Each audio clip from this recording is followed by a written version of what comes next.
Bismillahirrahmanirrahim and Assalamu alaikum. How are you guys? My name is Hidayatullah और आप देख रहे हैं हसन ऑनलाइन एजुकेशन।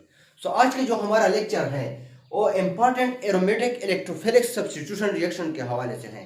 ये हमारा लेक्चर नंबर 4 है। इससे पहले हमने 3 लेक्चर्स कवर किए थे और जिसमें से हमने पढ़ा था aromaticity, mechanism of aromatic electrophilic substitution reaction को पढ़ा था, orientation of aromatic electrophilic substitution को रिएक्शन को पढ़ा था एंड इसके अलावा reactivity of electrophilic substitution reaction को हमने पढ़ा था। तो आज हम फोर्थ लेक्चर में जो है ये important aromatic electrophilic substitution reaction को कवर करेंगे और जिसमें से हम फोकस करेंगे main most important aromatic electrophilic substitution reaction है like nitration reactions, number 2 halogenation reactions, sulphonation reactions, Friedel Crafts reactions और फेरेडल क्राफ्ट रिएक्शन में हम फोकस करेंगे Friedel Crafts alkylation reaction and Friedel Crafts acylation reactions. इसके अलावा Dizo coupling reaction को हम पढ़ेंगे, फॉर्माइलेशन रिएक्शन को हम पढ़ेंगे, कार्बोक्सिलेशन रिएक्शन को हम पढ़ेंगे, बेंजाइन मैकेनिज्म। इन 8 किस्म की मोस्ट इंपॉर्टेंट रिएक्शन को हम क्या करेंगे, एक एक करके स्टडी करेंगे। चलिए स्टार्ट करते हैं। फर्स्ट जो हमारा रिएक्शन है वो नाइट्रेशन रिएक्शंस है। तो चलते हैं हम अपनी टॉपिक की तरफ। फर्स्ट रिएक्शन जो हमारे पास है nitration of benzene. What is the nitration of benzene? First of all हम ये देखेंगे कि नाइट्रेशन ऑफ बेंजीन क्या है। Such type of aromatic electrophilic substitution reactions in which the nitronium ion can replace hydrogen atoms और ion from the benzene ring known as nitration of benzene. Like देखो, such type of aromatic electrophilic substitution reactions in which the nitronium ion can replace hydrogen atoms or ion from the benzene ring. This type of reaction is known as nitration of benzene. Net reaction को हम for example हमारे पास example क्या है, हमारे पास ये एक benzene ring है और इसके साथ हम ट्रीट करते हैं HNO3 को और ये किसकी मौजूदगी में हम करते हैं। हमने कल लेक्चर में हमने थर्ड जो हमारा लेक्चर था उसमें से हमने पढ़ा था कि हम यहाँ पर जो मीडियम हैं वो एसिडिक रखेंगे।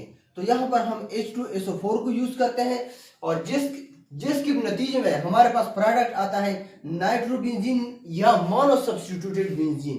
ये क्या है हमारे पास, ये नाइट्रोबेंजीन हम इसको कहते हैं या मोनो सब्स्टिट्यूटेड बेंजीन है ये हमारे पास और प्लस H2O। ये किस तरह हासिल होता है, इसकी मैकेनिज्म की तरफ हम चलते हैं। मैकेनिज्म में this type of reaction contains 3 step mechanism. ये रिएक्शन क्या है, ये रिएक्शन हमारे पास 3 स्टेप पर मुश्तमिल एक रिएक्शन है। फर्स्ट स्टेप क्या है इसका, फर्स्ट स्टेप में हम क्रिएशन ऑफ नाइट्रोनियम आयन करते हैं। हमने इसकी इंट्रोडक्शन में पढ़ा था कि हम क्या करते हैं, सच टाइप ऑफ रिएक्शन अगर ये this type of reaction in which aromatic electrophilic substitution reactions can replace hydrogen ions in place of nitronium ion can replace hydrogen ions from the benzene ring. First step में हम क्या करेंगे, यही nitronium ion को create करते हैं। Creation of nitronium ion. Creation of nitronium ion किस तरह करते हैं, देखिए HNO3 को हम 2H2SO4 के साथ ट्रीट करते हैं और इसके नतीजे में हमारे पास प्रोडक्ट आता है H3O positive, 2HSO4 negative plus NO2 positive. ये हमारे पास क्या है, ये हमारे पास नाइट्रोनियम आयन है।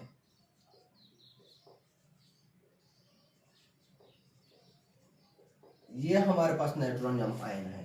सेकेंड स्टेप में हम क्या करते हैं, reaction of nitronium ions with benzene. अब इस नाइट्रोनियम आयन को जब हमने पहले स्टेप में क्रिएट किया है इसको हम बेंजीन रिंग के साथ क्या करते हैं, ट्रीट करते हैं, इसके साथ इसकी रिएक्शन करते हैं बेंजीन रिंग के साथ। ये हमारे पास बेंजीन रिंग है और ये हमारे पास क्या है, ये नाइट्रोनियम आयन है।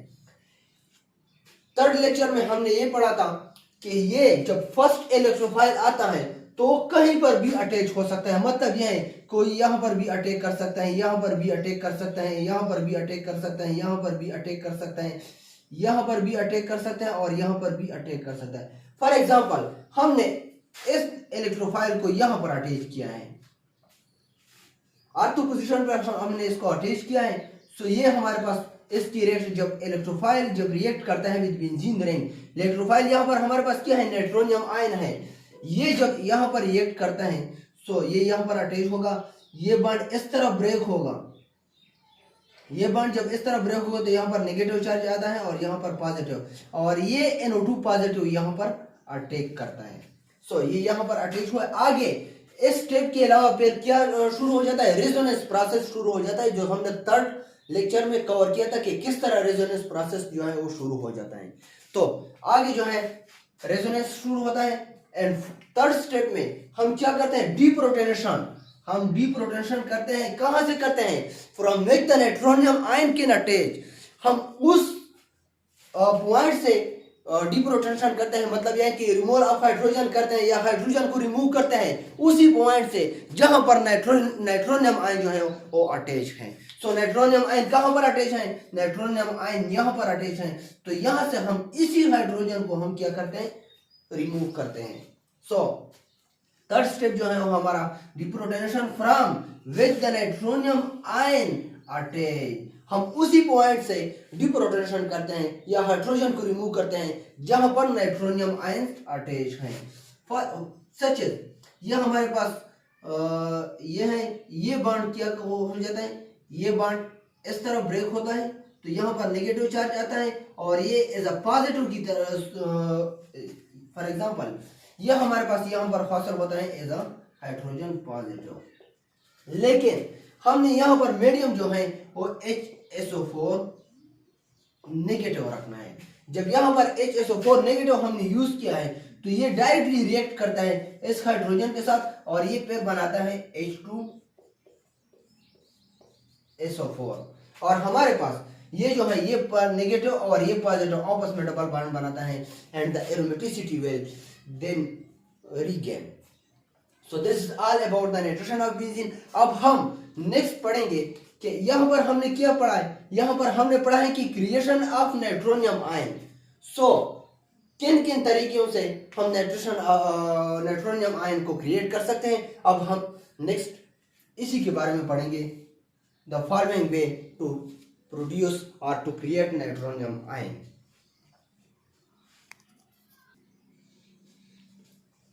तो अब जैसा कि हमने नाइट्रेशन ऑफ बेंजीन रिएक्शन को पढ़ा है तो इसमें फर्स्ट स्टेप जो है वो हमारे पास क्या है, क्रिएशन ऑफ नाइट्रोनियम आयन है। तो किन किन तरीके से हम नाइट्रोनियम आयन को जो है वो क्रिएट कर सकते हैं, there are following different ways to create the nitronium ion such as, so nitronium ion can be created, this ion nitronium ion can be created by the following ways such as. अब हमारे पास different ways है, different तरीके हैं जिस पर हम nitronium ion को क्रिएट करते हैं। फर्स्ट तरीका क्या है, फर्स्ट जैसा कि हमने उसी नाइट्रेशन ऑफ बेंजीन रिएक्शन में हमने पढ़ा है कि HNO3 को हम क्या करते हैं, H2SO4 के साथ रिएक्ट करते हैं या दो HNO3 आपस में रिएक्शन करते हैं, तो इसके नतीजे में हमारे पास जो है वो नाइट्रोनियम आयन प्रोड्यूस होता है।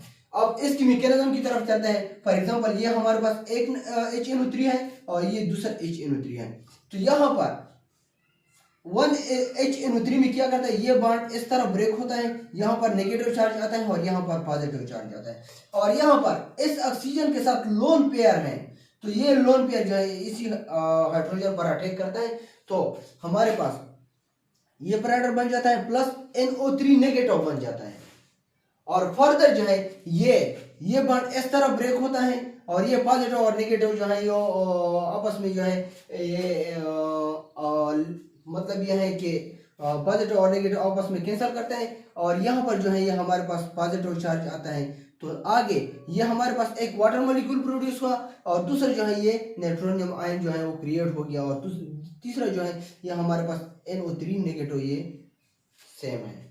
सो दूसरा तरीका जो है जिस के जरिए हम नाइट्रोनियम आयन को प्रोड्यूस कर सकते हैं वो हमारे पास है फ्रॉम डाई नाइट्रोजन पेंटऑक्साइड।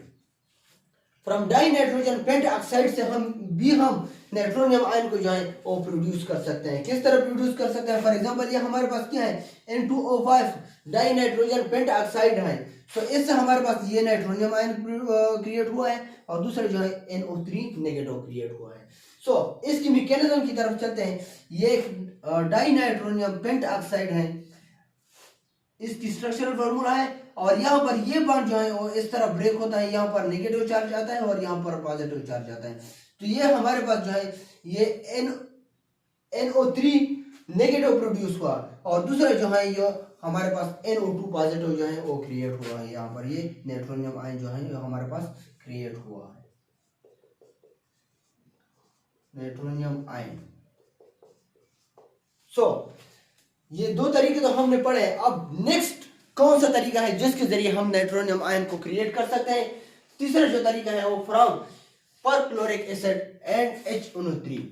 HClO4 को हम HNO3 के साथ ट्रीट करते हैं, जिसके नतीजे में हमारे पास नाइट्रोनियम आयन जो है वो क्रिएट होता है। मैकेनिज्म, अब HNO3 प्लस HClO4 ये आपस में जब रिएक्शन करते हैं तो हमारे पास प्रोडक्ट में वाटर प्रोड्यूस होता है, नाइट्रोनियम आयन प्रोड्यूस होता है और ClO4 नेगेटिव प्रोड्यूस होता है। तो अब इसकी मैकेनिज्म की तरफ चलते हैं। ये हमारे पास जो है ये HNO3 मॉलिक्यूल है और ये HClO4 मॉलिक्यूल है हमारे पास। और HClO4 ये क्या है? ये हमारे पास स्ट्रॉन्ग एसिड है, this is a strong acid. ये हमारे पास स्ट्रॉन्ग एसिड है और जब ये HNO3 के साथ रिएक्ट करते हैं तो ये बॉन्ड HClO4 में ये बॉन्ड इस तरफ ऑक्सीजन की तरफ ब्रेक होता है, ऑक्सीजन पर नेगेटिव चार्ज आता है और हाइड्रोजन पर पॉजिटिव चार्ज आता है। और यहाँ पर इस HNO3 के साथ जो है जो ऑक्सीजन के साथ लोन पेयर है, तो ये लोन पेयर जो है ये इस पर अटैक करता है, तो हमारे पास प्रोड्यूस होता है ये प्रोडक्ट और ClO4 नेगेटिव हमारे पास प्रोड्यूस होता है। अब नेक्स्ट स्टेप में ये प्रोडक्ट ये यहाँ पर ये बॉन्ड इस तरह ब्रेक होता है, तो ये पॉजिटिव और नेगेटिव आपस में कैंसिल करते हैं, तो मतलब ये है कि ये न्यूट्रल कंपाउंड बन जाता है। और फिर और ये जो है इस तरह पॉजिटिव, जब ये बॉन्ड इस तरह ब्रेक होता है तो यहाँ पर नेगेटिव चार्ज आता है और यहाँ पर पॉजिटिव चार्ज आता है। तो ये हमारे पास वाटर मॉलिक्यूल है और ये हमारे पास क्या प्रोड्यूस हुआ? नाइट्रोनियम आयन जो है वो प्रोड्यूस हुआ। अब नेट रिएक्शन की तरफ हम चलते हैं। यहाँ पर ये मॉलिक्यूल रिएक्शन की तरफ है और यहाँ पर ये जो है ये प्रोडक्ट की तरफ ये कैंसिल हो जाएगा। तो यहाँ पर नेट रिएक्शन में हमारे पास क्या बचता है? HNO3 और HClO4 बनता है। ये HNO3 है और ये HClO4 है। और प्रोडक्ट में हमारे पास कौन कौन से प्रोडक्ट रहते हैं? ये वाटर मॉलिक्यूल रहते हैं जो हमने यहाँ पर लिखा है, NO2 नाइट्रोनियम आयन को हमने लिखा है यहाँ पर, और फिर क्या है ClO4 नेगेटिव जी हमारे पास प्रोड्यूस हुआ है, वो भी हमने इस तरफ लिखा है। अब फोर्थ, ये जो चारों जो तरीका है फोर्थ जिसके जरिए हम नाइट्रोनियम आयन को प्रोड्यूस करते हैं और फ्रॉम HF एंड HNO3, इसकी जब हम आपस में रिएक्शन करते हैं तो इसके नतीजे में हमारे पास नाइट्रोनियम आयन जो है वो प्रोड्यूस होता है। फॉर एग्जांपल ये हमने HNO3 प्लस HF-BF3 को हमने यूज किया है, इसके नतीजे में हमारे पास ये नाइट्रोनियम आयन जो है ये प्रोड्यूस हुआ है। अब इसकी मैकेनिज्म को देखते हैं कि किस तरह ये नाइट्रोनियम आयन HF और HNO3 की रिएक्शन से जो है वो क्रिएट होता है।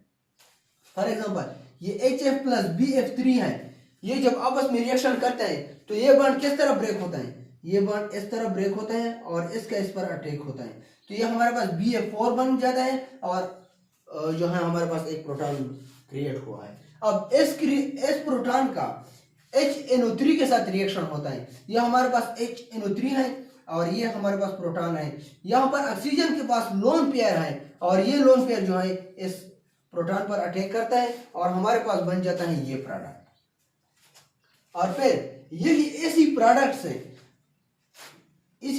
में ये बॉन्ड ऑक्सीजन की तरफ ब्रेक होता है, यहाँ पर नेगेटिव और यहाँ पर पॉजिटिव चार्ज आता है, तो ये नेगेटिव और पॉजिटिव चार्ज आपस में कैंसिल करते हैं, एक न्यूट्रल कंपाउंड बनाते हैं जो कि वाटर मॉलिक्यूल के तौर पर हमारे पास ये कंपाउंड प्रोड्यूस होता है। और दूसरा जो है वो हमारे पास NO2 मतलब ये है कि नाइट्रोनियम आयन जो है वो क्रिएट हुआ। अब नेट रिएक्शन को देखते हैं। नेट रिएक्शन में ये प्रोडक्ट रिएक्टेंट की तरफ है और यहाँ पर सेम प्रोडक्ट जो है ये सेम कंपाउंड जो है ये प्रोडक्ट की तरफ है, तो ये दोनों आपस में कैंसिल करेंगे।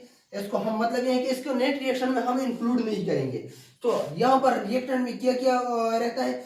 HNO3 रहता है और प्लस जो है ये हाइड्रोजन आयन जो है ये रहता है, तो ये हमारे पास ये आता है। और यहाँ पर वाटर मॉलिक्यूल प्रोड्यूस हुआ था यहाँ, ये है, ये हमने लिखा है इधर, और हमारे पास नाइट्रोजन आयन जो है वो हमने लिखा है। तो इसी तरह हमारे पास नाइट्रोजन आयन जो है वो क्रिएट होते हैं for the following 4 different ways के जरिए हमारे पास नाइट्रोजन आयन क्रिएट होता है, जो कि हम नाइट्रेशन ऑफ बेंजीन में यूज करते हैं, जो कि फर्स्ट स्टेप है। सो अगर कोई क्वेश्चन हो तो आप कमेंट्स बॉक्स में पूछ सकते हैं। Thank you.